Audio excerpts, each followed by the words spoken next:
Rodrigo Roa Duterte o mas kilala sa tawag na Tatay Digong, pangalan na naging bukang bibig ng sambayan ng Pilipino nang dahil sa matikas nitong pamamaraan ng pamumuno. Sa naturang pag-upo ni Duterte bilang Pangulo taong 2016, katagang change is coming ang naging pangako nito sa sambayanan. Naging kamay bakal at hindi pangkaraniwan ang estilo ni Duterte kung saan malayo sa nakagisnang uri ng pamumuno ng mga nauna ng naglingkod sa palasyo. Bagay na siyang kinatatakutan ng ilan, ngunit tinangkilik at binigyang pugay ng karamihan. Taong 2017 nang ilarawan si Duterte sa isang pag-aaral bilang unusual reformist kung saan malayo sa tradisyonal na politiko ang katangiang ipinapakita nito. Bagay na si Duterte lang ang natatanging pangulo na walang pag-alinlangang bumangga sa mga oligarkiya sa bansa na umano'y dekada-dekada ng umaabuso ng dahil sa kanilang malawakang political power. Ilan sa mga binantaan ng pangulo ay ang mga negosyanteng sina Ayala at Panghilinan, pamilyang Lopez na hawak ang ABS-CBN, Lucio Tan na nagmamay-ari ng Philippine Airlines, Mighty Corporation na may 25 billion tax liabilities at marami pang iba. Kaya ngayon ay tatalakayin natin ang kwentong buhay ng binansagang pambansang tatay na si Pangulong Rodrigo Duterte at isa-isahin din natin ang ilan sa mga isinusulong na pagbabago ng kanyang administrasyon na hindi gaanong nais sa publiko.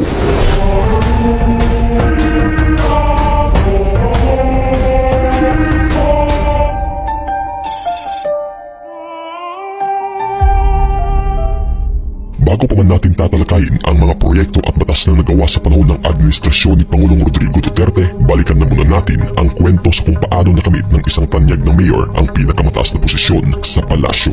Nagsimula ang kwento noong March 28, 1945, araw nang ipinanganak si Rodrigo Duterte sa lungsod ng Maasin, probinsya ng Southern Leyte. Ang kanyang magulang ay kinilalang sina Vicente Gonzales Duterte na isang abogado at inang si Soledad Gonzales Roa na isang guro at civic leader na may lahing Maranao.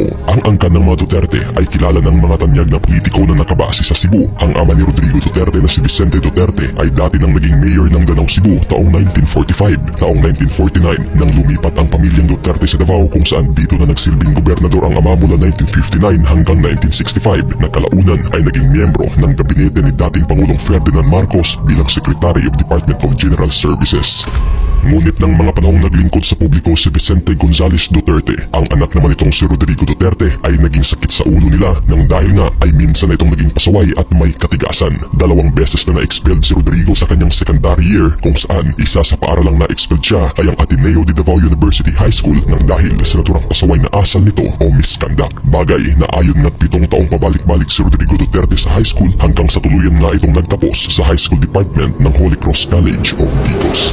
At sa pagpasok ni Duterte sa kolehiyo, dito na niya nakahiligan ang patungkol sa politika at kasaysayan kung saan kumuha ito ng Bachelor of Arts and Political Science sa Lyceum of the Philippines University sa Manila. At taong 1968, matagumpay itong nagtapos sa kolehiyo na may Bachelor of Arts degree in Political Science. Ngunit kalaunan, kumuha ng pag-aabogasya si Rodrigo Duterte sa San Beda College of Law at nagtapos ito taong 1972 at sa parehong taon rin ay napasa ni Rodrigo Duterte ang naturang bar examination. At nang maging ganap ng abogado si Rodrigo, dito na siya nagtrabaho bilang professor sa National Police Academy at kalaunan mula 1977 hanggang 1979 naging special counsel ng City Prosecution Office ng Davao City si Duterte. Naging 4th Assistant City Prosecutor naman ito mula 1979 hanggang 1981, 3rd Assistant City Prosecutor mula 1981 hanggang 1983 at 2nd Assistant City Prosecutor mula 1983 hanggang 1986.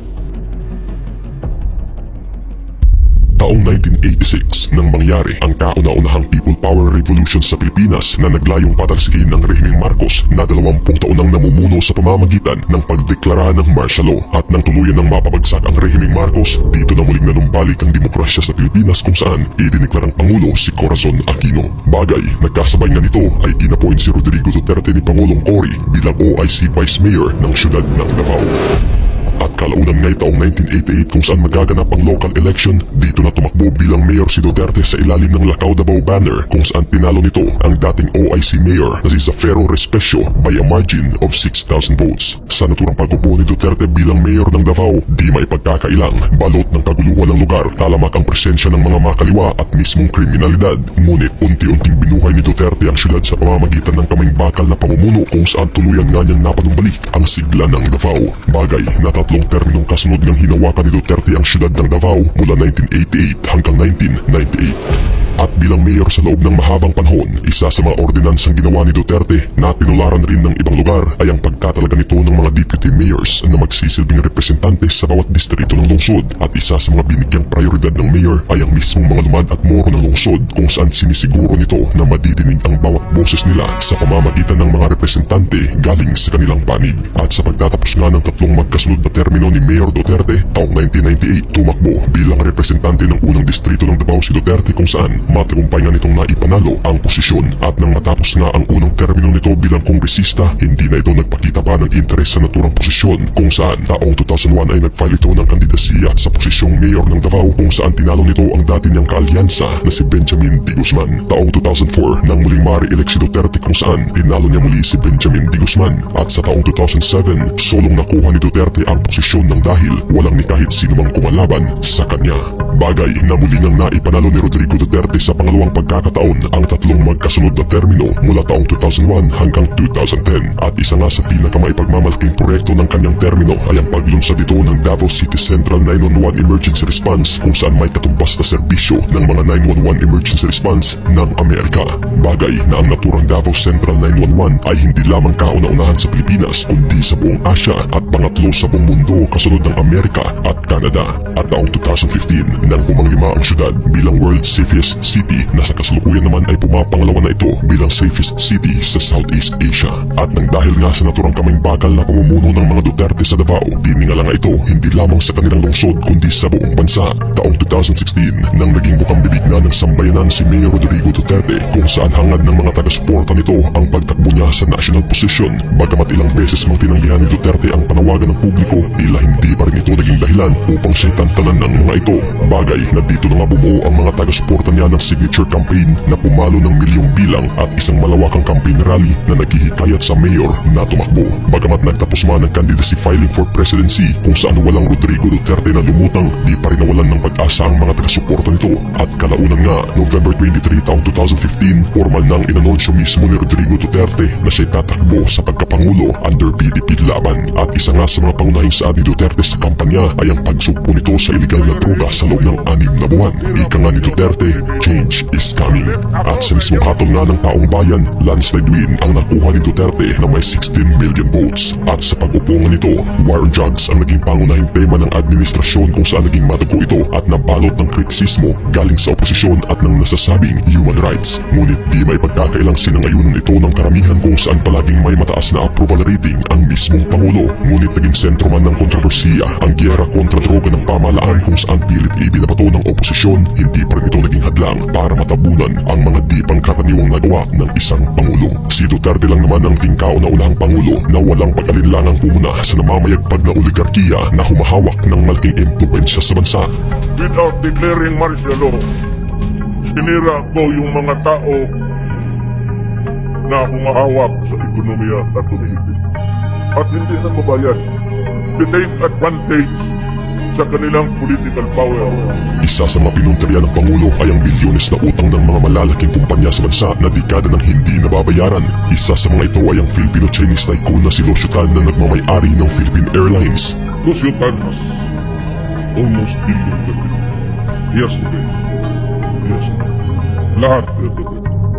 Matapos nang maisapubliko ni Duterte ang naturang bilyones na utang ng Philippine Airlines na pagmamay-ari ni Lucio Tan, binigyang palugit ng Pangulo ang kumpanya ng 10 araw para bayaran ang pagkakautang. Bagay na binantaan pa itong ipapasara ang mismong airport na ginamit ng PAL kung sakaling di ito mabayaran sa loob ng 10 araw. Bagay na tanging si Duterte lang ang nakagawa ng ganung banta sa kumpanya dahilan sa tila pangalampag nito. Kung kaya't bago pa man sumapit ang ibinigay na palugit ng Pangulo, kaagad ang binayaran ng mismong PAL ang bilyones nitong utang. Bagay na ang pera namang isinauli sa bayan ay siyang ginamit namang pondo sa mga pangunahing proyekto ng administrasyon. Hindi rin nakatakas sa paniningil ng Pangulo ang Mighty Corporation na ayon pa't umabot na rin umano ng bilyong-bilyong halaga ang utang ng korporasyon sa pamahalaan. I have directed the Department of Finance and the BIR to accept Mighty Corporation's offer of 25 billion to settle its tax liability.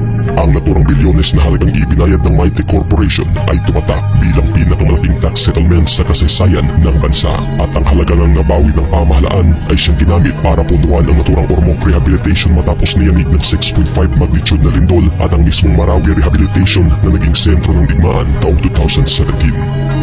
Isa rin sa pamilyang oligarchs na binanta ng Pangulo ay ang pamilyang Lopez na may hawak ng giant network na ABS-CBN. Say that if they can operate, kung may ano na sila, no, I will not allow it. I will not allow the NTC to grant them the permit to operate. Kung ibigay ninyo yung franchise because it is within your power to do it, go ahead. Alam mo bakit? Unless and until mabayaran ng mga Lopez ang taxes nila. At nang dahil nga sa tila pagpakatigas ng pamilyang Lopez na bayaran ng umano'y bilyones ring taxes sa gobyerno, dito na tuluyan ngang hindi na rin yun ng Congress ang prangkisa ng ABS-CBN at tuluyang nasara taong 2020. Bagay na hindi rin nakatakas ang pamilyang Ayala at Pangilinan na nagmamay-ari at kumukontrola ng Maynilad at Manila Waters na siyang nagpapahirap umano sa milyon-milyong Pilipino sa Kamaynilaan. Una nang kinasuhan ng dalawang kumpanya ang mismong gobyerno ng Pilipinas sa Permanent Court of Arbitration sa bansang Singapore sa kadahilanan na nalulugi umano sila ng dahil sa hindi pag-aproba ng gobyerno sa pagtaas ng singil sa tubig. Bagay na naipanalo ito ng kumpanyang Maynilad at Manila Waters kung saan pinagbabayad ang gobyerno natin ng 7.4 billion sa Manila Waters at 3.4 billion naman sa Maynilad. Bagay na talagang pinalagan ito ni Duterte at isiniwalat ang naturang kontratang ginawa ng mga ito na umano'y pabor lamang sa mga negosyante. At bilang pagtugon, gumawa ng panibagong kontrata ang administrasyon kung saan may bantang bilin si Duterte kung sakaling di ito mapirmahan. But I tell you, you better sign the contract which is good for the Filipino people. You do not sign it, I take over your operations, waters. Isa rin sa talagang naging legasiya ng administrasyon ay ang tinaguriang Build program nito kung saan inaprobahan ni Duterte ang mga malalaking proyekto at infrastruktura ng bansa na matagal nang nakatengka. Isa sa naisakatuparan ng administrasyon ay ang matagal ng planong Metro Manila Subway na may habang 33 kilometers at mayroong 17 station na inaasahang maging fully operational taong 2029. Tinatayang aabot ng 400 billion pesos ang inilakat na pondo ng gobyerno sa naturang proyekto. Nasimulan rin sa ilalim ng Build program ng gobyerno ang 147-kilometer na Clark-Calamba Railway na may 36 station na parehong inaasahang maging fully operational taong 2029. Tinatayang aabot naman ng 800 billion pesos ang inilagat na pondo ng gobyerno sa naturang proyektong ito. Bagay na ilan lamang ito sa mga napakarami at malalaking nagawang proyekto ng administrasyon na magbibigay ng kaginhawaan hindi man sa ngayon ngunit tiyak para sa susunod na henerasyon.